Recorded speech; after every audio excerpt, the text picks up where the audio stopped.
다 같이 사도신경으로 신앙을 고백하겠습니다. 나는 전능하신 아버지 하나님, 천지의 창조주를 믿습니다. 나는 그의 유일하신 아들, 우리 주 예수 그리스도를 믿습니다. 그는 성령으로 잉태되어 동정녀 마리아에게서 나시고 본디오 빌라도에게 고난을 받아 십자가에 못 박혀 죽으시고 장사된 지 사흘 만에 죽은 자 가운데서 다시 살아나셨으며 하늘에 오르시어 전능하신 아버지 하나님 우편에 앉아 계시다가 거기로부터 살아있는 자와 죽은 자를 심판하러 오십니다. 나는 성령을 믿으며 거룩한 공교회와 성도의 교제와 죄를 용서받는 것과 몸의 부활과 영생을 믿습니다. 아멘. 다 함께 찬송가 67장 찬양하겠습니다. 67장입니다.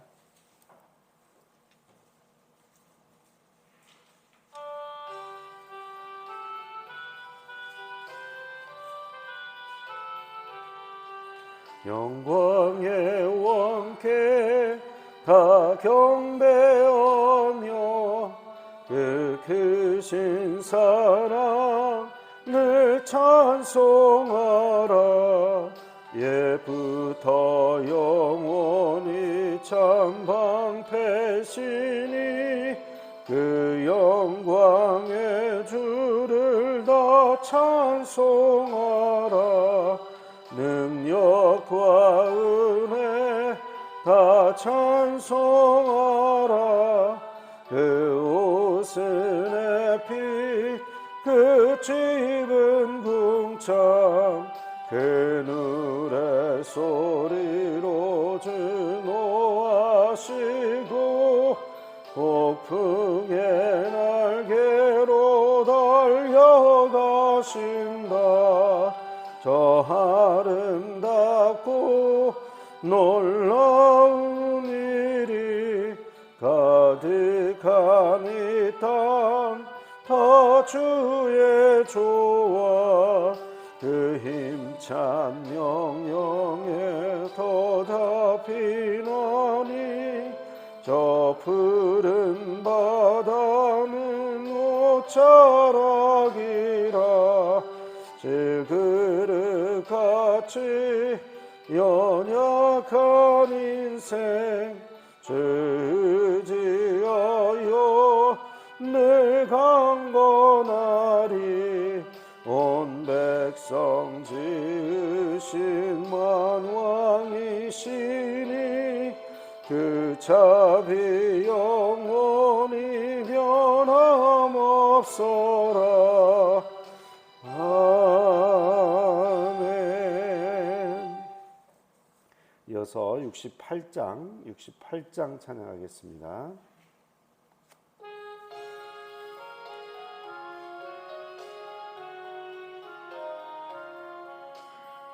오 하나님 우리의 창조주시니 내 주님께 귀한 것 드립니다. 내 주께 만업 드려 경배드리며 내 주의 이름 높이 찬양하네. 오 하나님 우리의 대주제시여 큰 풍랑일 때도 도우셨네. 죽음에서 우리를 구하셨으니 내 주의 이름 높이 찬양하네. 주 하나님 이름을 함께 높이며 대주제께 영광을 돌리오리. 그 능력이 우리를 지켜주시니 주 하나님을 높이 찬양하네.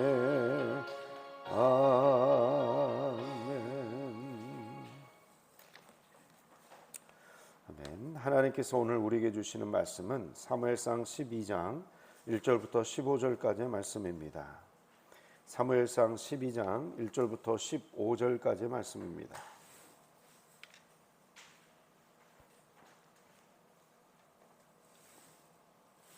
함께 교독하겠습니다. 제가 먼저 사무엘상 12장 1절을 읽겠습니다. 사무엘이 온 이스라엘에게 이르되 보라 너희가 내게 한 말을 내가 다 듣고 너희 위에 왕을 세웠더니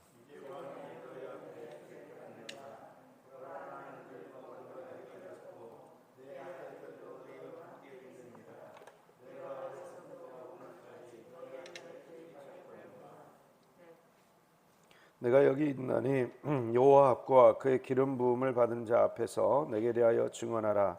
내가 누구의 소를 빼앗았느냐, 누구의 나귀를 빼앗았느냐, 누구를 속였느냐, 누구를 압제하였느냐, 내 눈을 흐리게 하는 뇌물을 누구의 손에서 받았느냐, 그리하였으면 내가 그것을 너희에게 갚으리라 하니.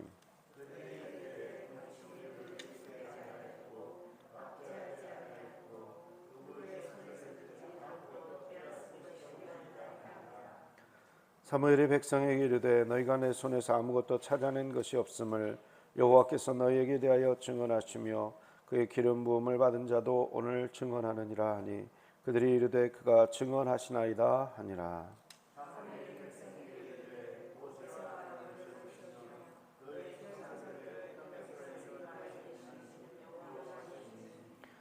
그런즉 가만히 서 있으라. 여호와께서 너희와 너희 조상들에게 행하신 모든 공의로운 일에 대하여 내가 여호와 앞에서 너희와 담론하리라.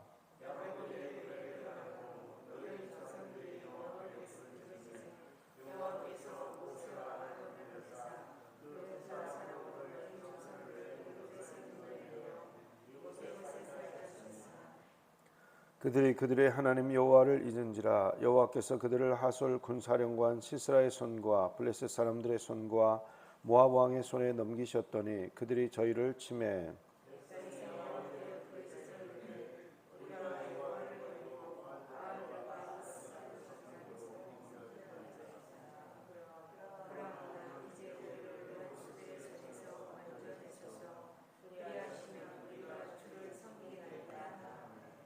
여호와께서 여룻바알과 베단과 입다와 나 사무엘을 보내사 너희를 너희 사망 원수의 손에서 건져내사 너희에게 안전하게 살게 하셨거늘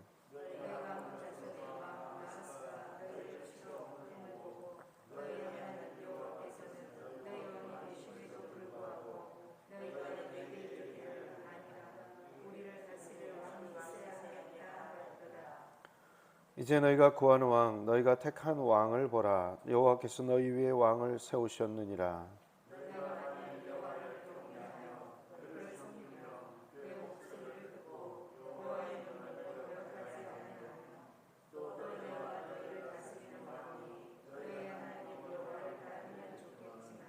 함께 읽겠습니다. 너희가 만일 여호와의 목소리를 듣지 아니하고 여호와의 명령을 거역하면 여호와의 손이 너희의 조상들을 치신 것 같이 너희를 치실 것이라. 아멘. 기도하겠습니다. 사랑하는 가 충만하신 아버지 하나님, 오늘도 이 새벽에 저희들의 단잠을 깨워 주의 앞에 나오게 하신 것 감사드립니다. 주님께서 우리의 영원한 왕이 되십니다. 저희들의 발걸음을 인도하여 주시고 오늘 또 귀한 말씀을 주사 그 말씀에 힘입게 하시고 또한 그 말씀을 따라 순종하여 승리하는 하루가 되게 하여 주옵소서. 부정한 종의 허물은 감춰주시고 오직 주의 영광만 나타나게 하여 주옵소서. 이 모든 말씀을 예수 그리스도의 이름으로 기도하옵나이다. 아멘. 암몬 사람과의 전쟁을 훌륭한 결과로 이끌었던 이제 사울이 길갈에서 모든 백성들이 다 인정하는 가운데 왕으로 추대가 되고 또 이제 나라를 새롭게 하는 일을 하게 됩니다. 그리고 이제 사무엘 선지자가 온 이스라엘 백성들에게 말하는 내용이 오늘 이제 본문인데요. 이 본문에서 사무엘은 일단 본인이 사역을 어떻게 했는지에 대해서 한번 더 설명을 합니다. 그리고 이스라엘 하나님께서 여러 사사를 통해서 이끌어 오신 것, 그럼에도 불구하고 이스라엘 백성들이 범죄하여서 고통당했던 부분에 대해서 설명을 합니다. 이렇게 설명하는 까닭은 그렇게 신실한 하나님의 사랑과 은혜가 있었음에도 너희가 왕을 구했다. 그러니까 왕이 필요 없는 상황에서도 왕을 구한 것이다 라는 것을 한 번 더 이야기하고 있는 것입니다. 사무엘 선지자는 어떤 일을 했습니까? 지금 사무엘 선지자가 보면 자기의 사역에 대해서 이렇게 회고를 하는 걸 보게 되는데요. 3절에 보면 내가 여기 있나니 여호와 앞과 그의 기름 부음을 받은 자 앞에서 내게 대하여 증언하라. 내가 누구의 소를 빼앗았느냐, 누구의 나귀를 빼앗았느냐, 누구를 속였느냐, 누구를 압제하였느냐, 내 눈을 흐리게 하는 뇌물을 누구의 손에서 받았느냐, 그리하였으면 내가 그것을 너희에게 갚으리라 하니. 누구의 것을 빼앗았느냐, 압제했느냐, 속인 적이 있느냐, 그리고 뇌물을 받은 적이 있느냐, 이렇게 반문함으로써 사무엘 자신의 사역이 사사로서 조금도 흠없는 사역이었다라는 것을 이야기하고 있고, 백성들 또한 당신은 정말 바르게 사역을 잘 했습니다 라고 이야기하는 것이죠. 그런데 왜 왕을 구했느냐 라는 그런 책망이 거기에 담겨 있는 것입니다.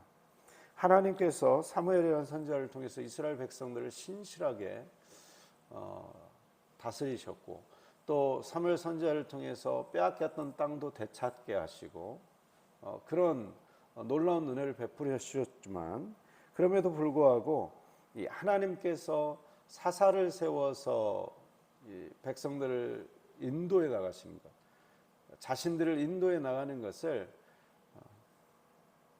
확실하게 믿지 못했던 그런 이스라엘 백성들의 모습을 보게 됩니다. 그리고 나서 이제 역사 가운데 함께 하셨던 하나님에 대해서 설명을 하거든요. 그 설명이 이제 8절에도 보면 애굽에 들어간 후에 너희 조상들이 여호와께 부르짖음에 여호와께서 모세와 아론을 보내사 그 두 사람으로 너희 조상들을 애굽에서 인도해 내어서 이곳 가나안 땅에 살게 하셨다라고 이야기를 합니다. 그런 큰 은혜를 입고 그 기적을 통해서 가나안 땅에 들어갔다면 신실하게 여호와를 섬겨야 되는데 결과는 무엇입니까? 9절에 보니까 그들이 그들의 하나님 여호와를 잊은지라. 하나님을 잊었다. 하나님의 그 놀라운 손길, 그 인도하심, 그 은혜를 잊어버리자 하나님께서는 하솔 군사령관 시스라의 손과 블레셋 사람들의 손과 모압 왕의 손에 넘기셨다라고 이야기를 합니다. 그들을 통해서 채찍질하시자 이스라엘 백성들은 다시 여호와께 부르짖었고 바알들과 아스타롯을 섬김으로 범죄하였다라고 회개를 하고 이제 주님만 섬기겠습니다. 구원하여 주옵소서. 이렇게 기도할 때에 여호와께서는 11절입니다. 여호와께서 여룻바알과 베단과 입다와 나 사무엘을 보내사 너희를 너희 사방 원수의 손에서 건져내사 너희에게 안전하게 살게 하셨다.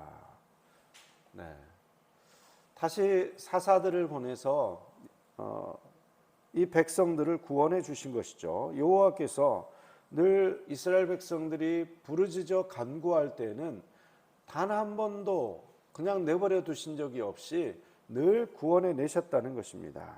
안전하도록 함께 하셨다는 것입니다. 특별히 11절에 나오는 여룻바알은 기드온이죠. 기드온. 베다는 바락 선지자를 의미하고 입다 그리고 사무엘. 이제 마지막 사사, 재판장이자 그리고 군 사령관이자 제사장의 역할을 했던 그 마지막 사사가 바로 사무엘입니다. 사무엘 자신의 이름을 넣었어요. 자, 이렇게 그 안전한 가운데 죄의 은혜를 입은 가운데서도 하나님을 신실하게 믿어야 되는데 믿지 못하고 어떻게 합니까? 12절에 보니까 암몬 사람 나하스가 이제 또 쳐들어왔다 그랬어요. 불안해지죠. 그러니까 우리에게 왕을 주소서. 아마도 이제 암몬 사람 나하스가 여러 번 이렇게 위협을 했던 것 같아요. 사실 왕을 요구했던 거는 이제 사울 왕이 암몬 왕 나하스와 전쟁하기 이전에 왕을 요구했었죠, 그죠? 그리고 나서 이제 사울 왕이 이 암몬 사람 나하스와 싸우게 됐는데, 이런 왕이 있어야 되겠다라는 것을 끊임없이 요구한 이스라엘 백성들의 모습을 보게 됩니다. 이제 왕이 세워졌는데 한 가지 이제 당부를 하게 되는데요. 그 당부는 14절에 나옵니다. 14절에 너희가 만일 여호와를 경외하며 그를 섬기며 그의 목소리를 듣고 여호와의 명령을 거역하지 아니하며 또 너희와 너희를 다스리는 왕이 너희 하나님 여호와를 따르면 좋겠지만은, 조금 뭔가 이렇게 끝이 조금 불안하죠, 그죠? 그래서 15절에는 이 거역한다면 너희들 다시 공격받을 것이다, 다시 전쟁이 있을 것이다, 이웃나라가 침입할 것이다 라고 이야기를 하고 있습니다. 두 가지 다 중요한 거죠. 백성들을 위해서 하나님께서 이제 왕 제도를 허용을 하십니다. 이제 허용을 하셨는데 백성들이 해야 되는 일은 무엇입니까? 왕을 신실하게 따르는 것입니다. 백성들이 할 일은 왕을 따르는 거예요. 그럼 왕이 할 일은 무엇입니까? 왕은 신실하게 진정한 왕이신 하나님을 따르는 거예요. 다 왕을 따라야 돼요. 백성들은 눈에 보이는 왕을 따라야 되고, 그 왕은 하나님의 명령을 따라야 돼요. 그게 이제 올바른 안전 그리고 평화를 보장하는 방법이에요. 그러나 우리는 이제 역사를 통해서 이제 살펴보겠지만, 왕이 여호와의 길을 벗어났을 때 결국 그 고통은 백성들이 당하게 되고, 결국 이스라엘 백성들이 포로로 끌려가게 되는, 그래서 나라가 정말 쪼개져 버리고 나라가 또 회파되는 그러한 일들이 일어나게 되는 것을 보게 됩니다. 하나님께서는 늘 백성들과 함께 하셨지만, 그럼에도 불구하고 이스라엘 백성들은 눈에 보이는 왕을 원했습니다. 사실 하나님께서 십계명을 통해서 이스라엘 백성들에게 모세에게 율법을 주시면서 말씀하실 때 뭘 이야기하냐면, 절대 새긴 우상을 만들지 마라. 위로 하늘에 있는 것이나 땅에 있는 것이나 땅 아래 물속에 있는 것에 아무 형상이든지 만들지 마라 이야기를 하셨거든요. 하나님은 눈에 보이는 어떤 것으로 대체되는 분이 아니세요. 눈에 보이는 것은 하나님의 피조물이잖아요. 사실 하나님이 될 수가 없죠. 그러나 우리는 늘 불안해합니다. 하나님이 보이지 않기 때문에 불안해요. 그리고 하나님이 지금까지 신실하게 인도하셨음에도 불구하고 그 사실은 잊어버리고 눈에 보이는 어떤 안전, 눈에 보이는 확실한 것을 붙잡고 나가기를 원하는 마음이 우리 모두에게 있습니다. 우리가 인터넷으로 옷을 구매를 하거나 물건을 살 때 우리가 어떻게 삽니까? 일단 어떻게 생겼는지 이미지가 있어야 돼요. 그렇잖아요? 그게 형상이죠. 형상, 이미지. 이미지를 보고 옷을 딱 보는데 진짜 정말 멋있다, 사면 좋겠다, 아름답다 해가지고 사요. 샀는데 실제 옷이 다를 수가 있는 거죠. 그렇게 이미지를 보고 샀는데도 달라요. 그러니까 우리가 이제 평가를 또 읽어봅니다. 그래서 사람들이 이제 후기를 적어 놓거든요. 내가 이 옷을 사서 입어봤는데 실제 다른 브랜드보다는 옷 사이즈가 작게 나왔다. 그러니까 참고를 해라. 내가 이 옷을 사서 입어봤는데 빨래를 한번 했더니 물이 다 빠져버리더라. 다른 옷 다 망쳐버렸다. 이 옷이 염색이 별로 좋지 않은 것 같다. 이렇게 후기를 적어놓죠. 그럼 이제 후기까지 참고해가지고 확실하게 구입을 했다고 생각하지만, 그럼에도 불구하고 이제 딱 사보면 사람들의 생각과 다른 그런 물건을 구입하게 되는 경우가 있습니다. 우리는 불안하죠. 보이지 않거나 내가 직접 만져보지 못하면 불안합니다. 그래서 가나안 지역에 있었던 바알들, 아스타롯, 이것은 눈에 보이는 신들이었어요.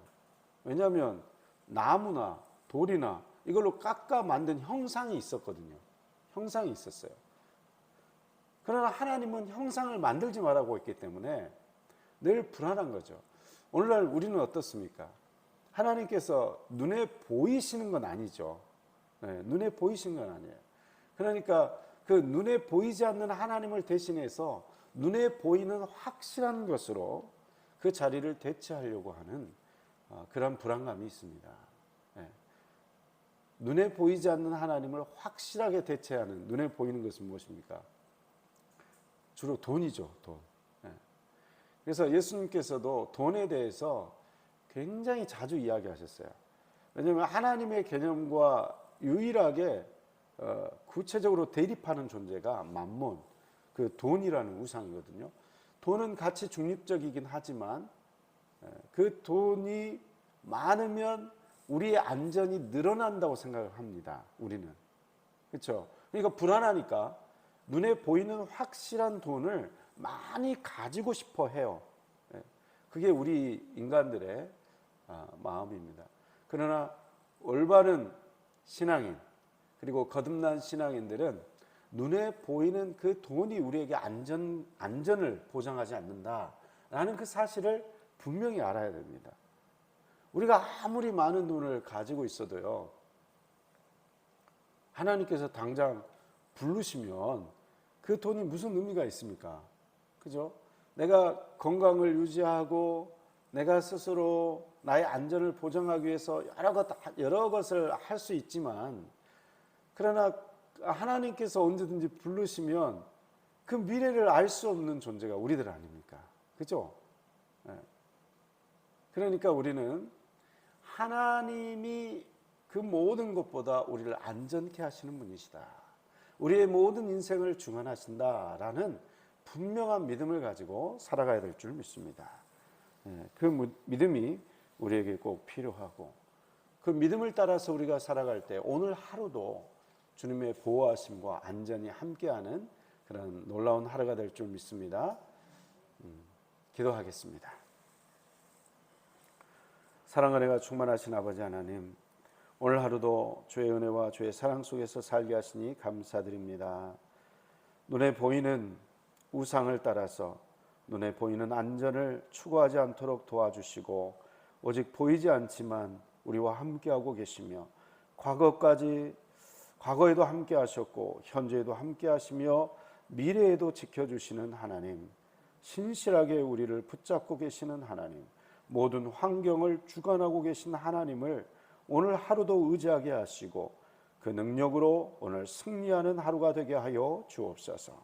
이 모든 말씀을 예수 그리스도의 이름으로 기도하오며, 지금은 우리를 죄에서 구원하신 주 예수 그리스도의 은혜와 아버지 하나님의 극진하신 사랑하심과 성령님의 인도하심과 위로하심과 교통하심의 역사가 눈에 보이지 않지만 오직 하나님만을 신뢰하고 의지하며 하나님과 동행하며 살기를 다짐하는 귀한 성도님들 한 분 한 분 위에, 가정과 일터와 사업장과 자녀들의 앞날 위에, 우리 함열제일교회와 이 나라 이 민족과 고통당하고 있는 우크라이나 땅 가운데 지금부터 영원토록 함께하옵시기를 간절히 축원하옵나이다.